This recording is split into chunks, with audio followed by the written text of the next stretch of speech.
एक छोटे से गांव के किनारे न...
हर दिन तेज हवा चलती और नदी का पानी धीरे धीरे डरावना रूप लेने लगा।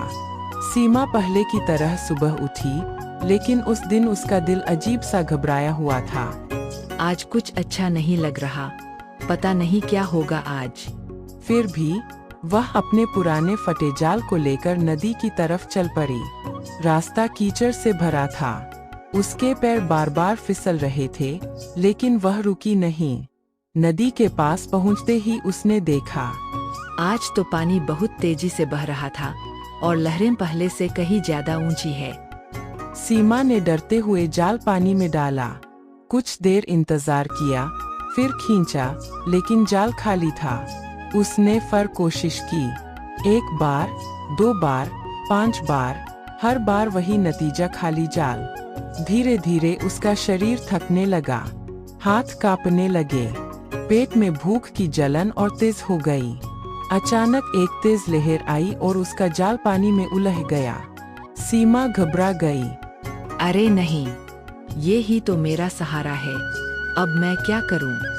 वह पूरी ताकत लगाकर जाल खींचने लगी। हाथ कन गए, उंगलियां छिल गईं, लेकिन आखिरकार जाल बाहर आया, लेकिन अब वो फट चुका था। सीमा की आंखों में आंसू आ गए। अब मैं क्या करूंगी, मेरी सारी मेहनत खराब हो गई। वह वहीं किनारे पर बैठ गई। बारिश की बूंदें उसके आंसुओं के साथ मिल गईं। शाम तक वह खाली हाथ घर लौटी। रवि दौड़कर आया। माँ, आज क्या लाई, बहुत भूख लगी है। सीमा कुछ पल चुप रही, फिर मुस्कुराने की कोशिश करते हुए बोली, आज मछलियाँ नहीं मिली बेटा। रवि ने माँ की आंखों में उदासी देख ली, लेकिन उसने कुछ नहीं कहा। घर में चूल्हा ठंडा पड़ा था। एक कोने में बस थोड़ा सा सूखा आटा बचा था। सीमा ने उसे देखा और सोचा, अगर आज ये बना दूं, तो कल क्या खाएंगे? उसने पानी पिया और लेट गई। रवि उसके पास आकर बोला, माँ, मुझे भूख नहीं है, सच में। लेकिन उसका पेट बार बार आवाज कर रहा था। सीमा ने उसे अपने पास खींच लिया और उसके बाल सहलाने लगी। उस रात दोनों बिना खाना खाए सो गए। रात बहुत लंबी थी। बारिश की आवाज, हवा की सीटी और पेट की भूख सब मिलकर एक अजीब सा डर पैदा कर रहे थे। सीमा सो नहीं पा रही थी। वह छत को देख रही थी, जहां से पानी टपक रहा था। क्या मैं अपने बेटे को भूखा रखूंगी? क्या मेरी मेहनत अब काम नहीं आएगी? उसके मन में डर और सवाल बढ़ते जा रहे थे। सुबह हुई, बारिश थोड़ी कम थी। सीमा ने खुद से कहा, नहीं, मैं हार नहीं मान सकती, मुझे फिर से कोशिश करनी होगी। उसने अपने फटे जाल को देखा और उसे ठीक करने लगी। हर गांठ के साथ वह जैसे अपनी हिम्मत को भी जोड़ रही थी। बेटा, जब तक हम कोशिश करते रहेंगे, सब ठीक हो जाएगा। अगली सुबह आसमान थोड़ा साफ था, लेकिन हवा में अब भी ठंडक और थकान थी। सीमा ने अपने फटे हुए जाल को जैसे तैसे ठीक किया और फिर से नदी की ओर चल पड़ी। उसके कदम भारी थे, लेकिन दिल में एक छोटी सी उम्मीद अब भी बाकी थी। नदी के किनारे पहुंचकर उसने देखा, पानी अब भी गहरा और शांत था, जैसे अपने अंदर कोई राज छुपाए बैठा हो। सीमा ने धीरे से जाल पानी में डाला। इस बार उसने आंखें बंद कर ली और मन ही मन बोली, हे भगवान, आज मेरी मदद करना, मेरे बेटे के लिए। फिर अचानक जाल में कुछ भारी सा फंसा। सीमा चौंक गई। उसने सोचा। वह जल्दी जल्दी जाल खींचने लगी। उसका दिल तेजी से धड़क रहा था, उम्मीद और डर दोनों साथ साथ। जाल बाहर आया, लेकिन उसमें मछलियां नहीं थी, बल्कि उसमें एक पुराना, मिट्टी से सना हुआ छोटा सा डिब्बा था। सीमा हैरान रह गई। ये क्या है? जाल में तो एक भी मछली नहीं फंसी। उसने डिब्बा उठाया। वो थोड़ा भारी था और पूरी तरह कीचड़ में लिपटा हुआ था। उसने अपने कपड़े से उसे साफ किया। धीरे धीरे डिब्बा खुला और अंदर जो था उसे देखकर उसकी सांसें थम गईं।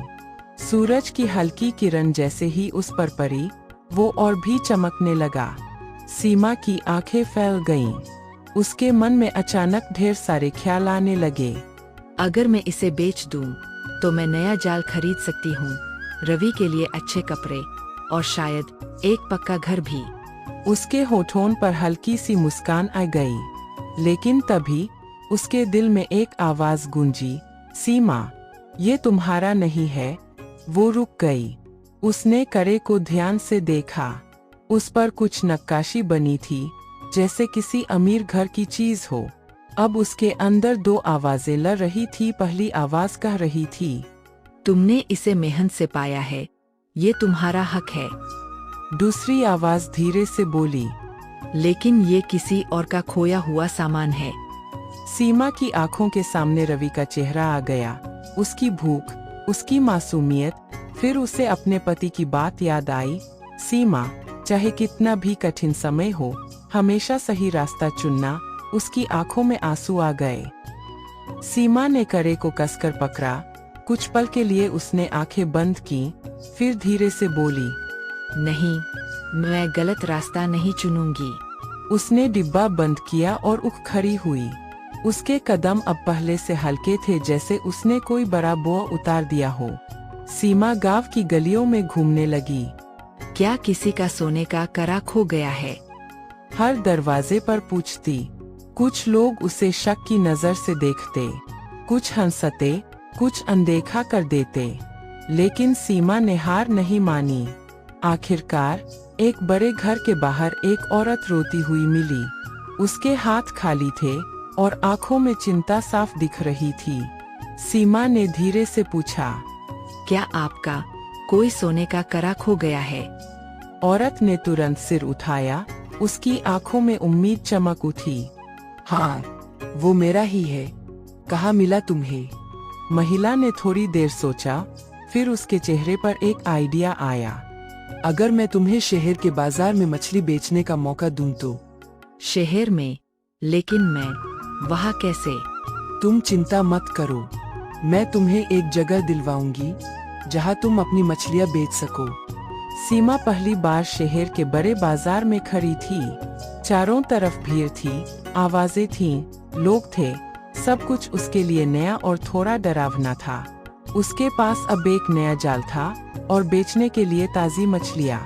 शुरू में कोई उसके पास नहीं आया। सीमा घबराने लगी। क्या मैं ये कर पाऊंगी? मुझे तो बहुत डर लग रहा है। बहन, ये मछली कितने की है? बहुत बड़ी मछली है ये तो। सीमा थोड़ी हिचकिचाई, फिर धीरे से जवाब दिया। ग्राहक ने मुस्कुराकर मछली खरीद ली। उस पल सीमा के चेहरे पर जो खुशी आई वो किसी जीत से कम नहीं थी।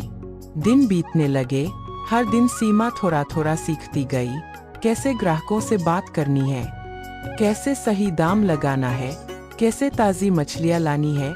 धीरे धीरे लोग उसे पहचानने लगे।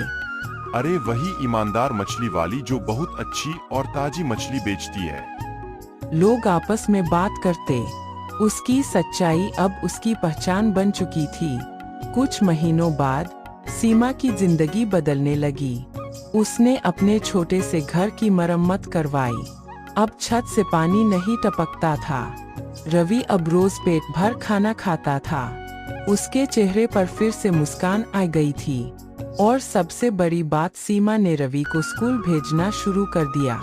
एक दिन रवि स्कूल से आया और खुशी से बोला, माँ, आज मैंने टीचर को बताया कि मेरी माँ सबसे ईमानदार है।